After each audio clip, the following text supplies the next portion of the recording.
친구 따라 강남 간다는 말이 있습니다.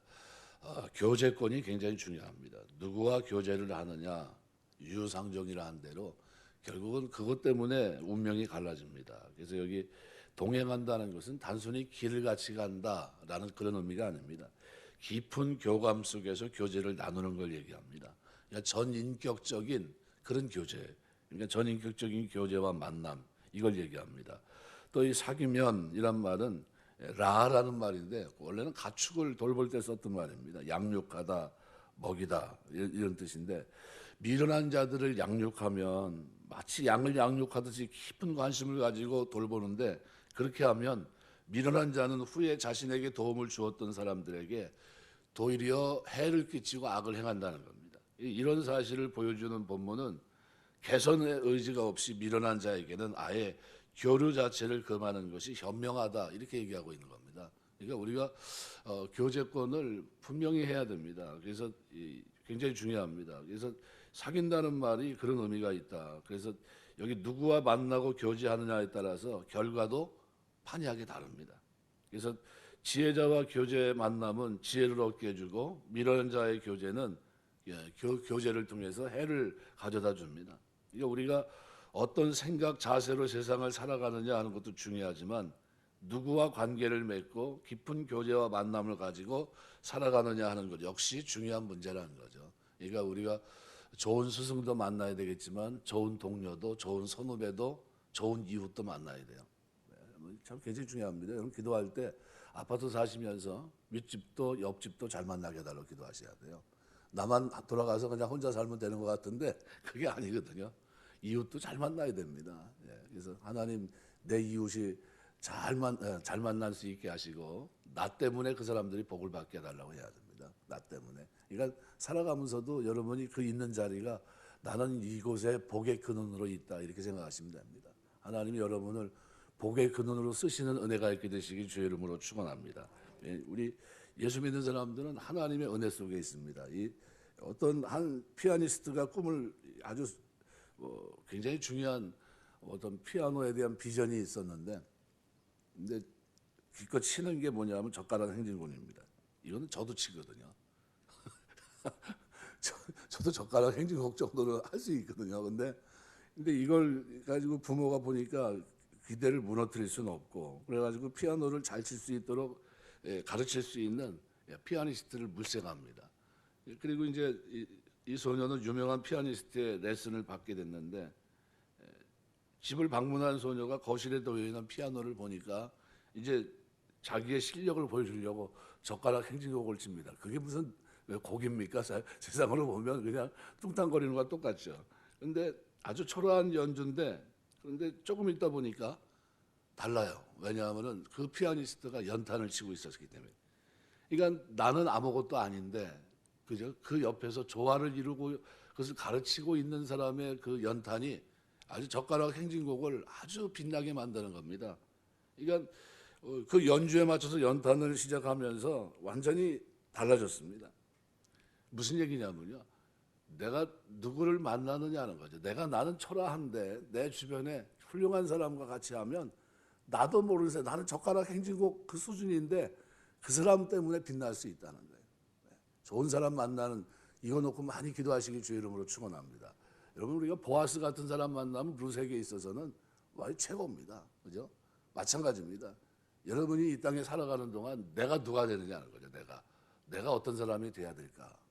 그래서 여러분을 만난 사람들이 여러분을 만났을 때 내가 내 인생 속에서 진짜 좋은 사람 만났다. 그래서 내가 이렇게 내 인생에 상상하지도 못했던 즐거움을 가지고 있구나. 그럼 그게 얼마나 아름다운 겁니까? 이게 여러분이 살아가시면서 누구와 교제하느냐는 것이 중요합니다. 요한계시록 18장 4절 보면 내가 들으니 하늘로서 다른 음성이 나서 가로되 내 백성아 거기서 나와 그의 죄에 참여하지 말고 그의 받을 재앙들도 받지 말라. 그러니까 잘못 만나면 어떻게 죄 가운데 삽니다. 우리는 의 가운데 사는 사람들로 부르신 거거든요. 의. 하나님 말씀에 순종하고 하나님 뜻대로 살아가고 구원의 완성을 위해서 성화의 삶을 살고 그런 가운데 사는데 죄 가운데 살면 되겠습니까? 그들의 죄에 참여하지도 말고 받을 재앙에도 잊지 말라는 거예요. 고린도서 15장 33절 34절 보면 속지 말라. 악한 동무들은 선한 행실을 더럽히나니 깨어 의를 행하고 죄를 짓지 말라. 하나님을 알지 못하는 자가 있기로 내가 너희를 부끄럽게 하기 위해서 말하노라. 우리 하나님 앞에서 우리가 의를 행하는 좋은 친구들이 많게 되시길 주의 이름으로 축원합니다. 그래 바꿔야 돼요. 그래서 만약에 그렇지 못한 친구가 있으면 여러분이 어떤 사람이 돼야 됩니까? 좋은 친구가 돼야 됩니다. 하나님 그렇게 인생이 그렇게 하면 안 돼. 그 죄야. 죄로 끝나지 않아. 반드시 하나님 심판하셔. 그러면서 어떻게 돌이킬 수 있게 해야 된다는 겁니다. 그래서 이 좋은 친구 누구와 교제를 나누느냐 따라서 운명이 달라집니다. 우리 21절에 보시면은 이렇게 표현합니다. 재앙은 죄인을 따르고 선한 보응은 의인에게 이르느니라. 이 재앙이 죄인을 따른다고 하는 것은 목적어에 해당하는 죄인을 문장 소대에 두고 있습니다. 이건 재앙이 따르는 대상이 바로 죄인들이라는 겁니다. 따르고라는 이 라다프라는 단어는 쫓아가는 걸 말해요. 군사용어입니다. 뒤따르다, 추적하다는 겁니다. 강히 비유하려고 되어 있습니다. 그러니까 재앙이 죄인들을 집요하게 추적한다는 거예요. 재앙이 죄인들을 쫓아다니는데 마치 군사 어떻게요? 쫓아가듯이 적군을 쫓아가듯이 추격한다는 겁니다. 마찬가지로 선한 보응이 의인에게 이른다. 의인에게 해당하는 이 목적어도 문장 서두에 나와 있습니다. 선한 보응을 받는 대상이 바로 의인들이야. 이 보응에 이른다. 이것도 강히 미완료형으로 되어 있습니다. 그러니까 이거 역시도 의인에게는 선함이라는 결과가 돌아오되 확실하게 임한다는 것을 보여주는 겁니다. 이게 선명합니다. 이게 선과 악이. 그러니까 의인에게는 선한 보응이, 악인에게는 재앙이 임합니다. 우리가 보통 부흥이 와야 된다. 부흥을 보통 얘기합니다. 부흥이란 게 하늘이 열리고 하늘의 복이 부어지는 게 부흥입니다. 처음에는 예수 믿는 사람들이 말씀 붙잡고 막 몸부림쳐도 어떤 때는 이게 부흥이 오는 건가 싶을 정도로 더뎌요. 오는 것 같지가 않습니다. 왜 그러냐 하면 이유가 있습니다. 하나님은 말씀으로 먼저 우리를 깨끗하게 하시고 의인되게 하시고 거룩하게 하십니다. 이 과정이 좀 걸립니다. 그리고 난 후에 말씀 붙잡고 기도하면 반드시 하나님 앞으로 부흥 이 축복이 옵니다. 이런 은혜가 있게 되시길 주의 이름으로 축원합니다. 이게 그냥 뭐 무당 만나면은 복채던 그런 게 아닙니다. 하나님은 뭐부터 바꾸냐면 나부터 바꿔버려요. 내 본질부터 바꿉니다. 내 마음, 생각 이거부터 바꿔 뜯어 고쳐버립니다.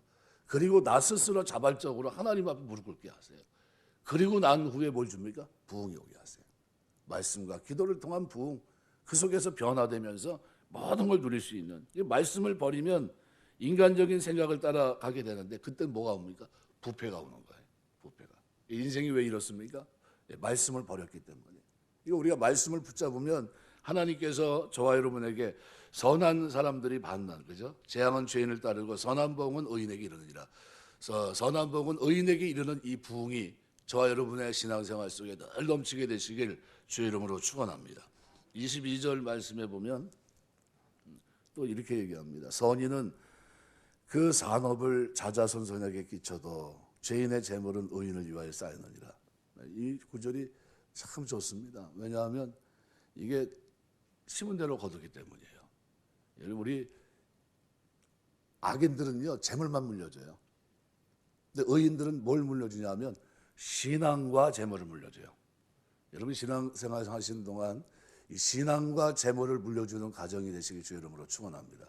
재물 물려주는 거에 대해서 잘못했다고 얘기한 성경이 없습니다. 그게 은혜예요. 그러니까 물려줄 게 있으면 물려주셔야 돼요. 잘 물려줄 수 있는 그런 가정 되시길 주의 이름으로 축원합니다. 그래서 여기 선인이라고 하는 것은 여호와를 경외하고 하나님께 순종하고 다른 사람에게 이타적인 사랑을 베푸는 사람을 말합니다. 이런 인생은 하나님께로부터 큰 복을 받게 될 것뿐만 아니라 자손도 풍족하게 됩니다. 왜요? 삶의 스타일을 처음서부터 어떻게 해요? 자기 부모로부터 본대로 합니다. 들은 대로 하지 않고 본대로 살아가요. 그러니까 그게 어려서부터 어떻게 해요? 아 이렇게 살아야 되는구나 하는 것을 어떻게 해요? 부모를 통해 배우는 겁니다.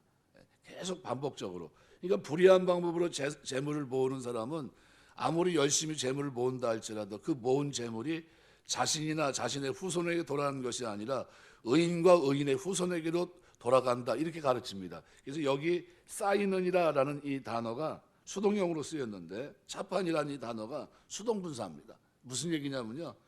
이게 이러한 현상, 그죠? 어떤 현상이냐면 오늘 21절에 22절에 죄인의 재물은 의인을 위해 쌓이느니라. 이러한 현상이 자기의 의지하고 전혀 상관없이 하나님에 의해서 이렇게 된다는 거예요. 하나님에 의해서. 악인은 재물을 쌓아놓긴 쌓아놨는데 그게 자기 생각이나 자기 의지와 관계없이 누구를 위해서요?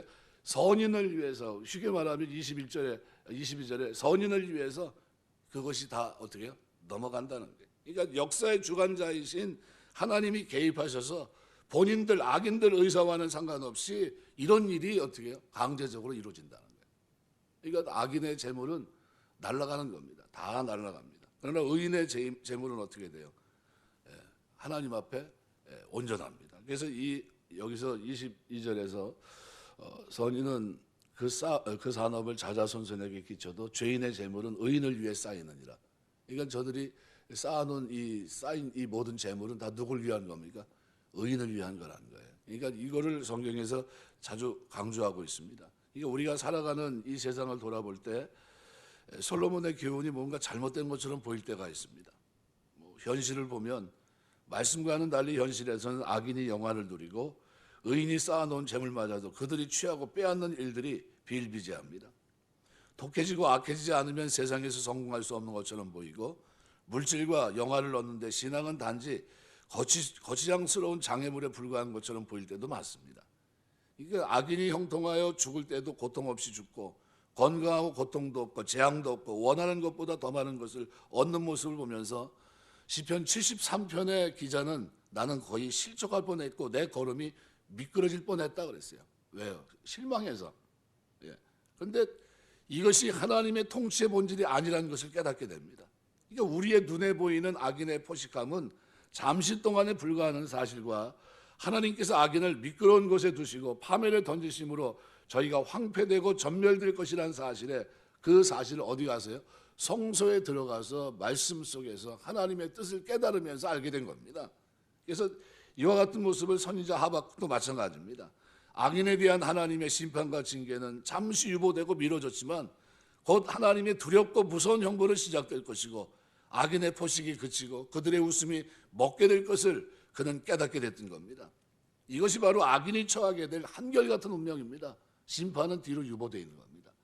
그래서 이 땅에서 몇 년을 살든 좀 잘 되는 것 같아도 그렇지 않다는 거예요. 의인을 위해서 쌓이고 있다는 겁니다. 악인은 반드시 심판받을 것이고 그들이 아무리 힘들여 수고하고 애써도 그것은 그들과 그들 자녀의 것이 아니라 하나님이 준비하신 의인을 위한 재물에 불과하다라는 것을 오늘 22절에서 말합니다. 그래서 하나님은 이 모세에게 약속하기를 뭐라고 표현했냐면 나를 사랑하고 내 계명을 지키는 자는 자손 천대까지 복을 주리라. 나를 사랑하는 자만 얘기하지 않고 뭘 얘기합니까? 그 속에 내 계명을 지키는 자는 이렇게 포함했어요. 자손 천대까지 뭘 줍니까? 복을 주리라. 악인들은 자식에게 뭐만 전해줘요? 재물만 줍니다. 재물만. 그런데 이것만 물려주기 때문에 부패하게 되고 자식도 망하고 재물도 자기를 위해서 쌓이지 못합니다. 무너집니다. 그럼 뭘 줘야 됩니까? 신앙과 재물도 함께 주셔야 되는 겁니다. 그래서 우리가 재물은 못 줘도 뭔 줘야 됩니까? 신앙은 줘야 되는 거예요. 이걸 바로 오늘 본문에서 말씀하고 있는 그런 바가 아닌가 생각이 됩니다. 말씀을 맺겠습니다. 신앙생활은 그래서 누가 뭐라고 해도 이 땅에서 잘 되는 게 좋습니다. 예수 믿으면서 아주 힘들고 고통스럽게 살면 그 복음 전하는데 불편해요. 그래서 뭐라고 기도하셔야 됩니까? 하나님 복음 들고 나갈 때 내가 힘들지 않게 하시고 많은 사람들에게 도움을 주며 섬길 수 있게 해달라고 주는 자가 복이 있다고 했는데 주며 섬길 수 있게 해달라고 기도하셔야 됩니다.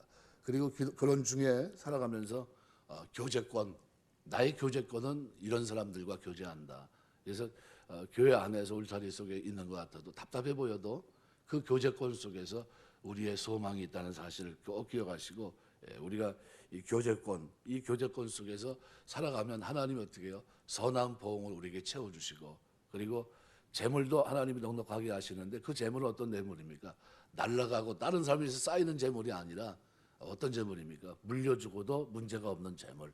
근데 그냥 재물만 물려주는 게 아니라 모두요 신앙도 믿음도 그죠? 살아가는 삶도 구원받은 자의 아름다운 모든 것도 인격도 함께 물려주는 겁니다. 우리 자녀들이 바로 그런 믿음 가운데서 서야 돼요. 그래서 우리 동탄제일교회 출입하는 여러분 가정에 하나님의 은혜 주셔서 이와 같이 신앙과 재물을 물려주는 이런 축복된 가정이 다 되시길 주의 이름으로 축원합니다. 기도하겠습니다.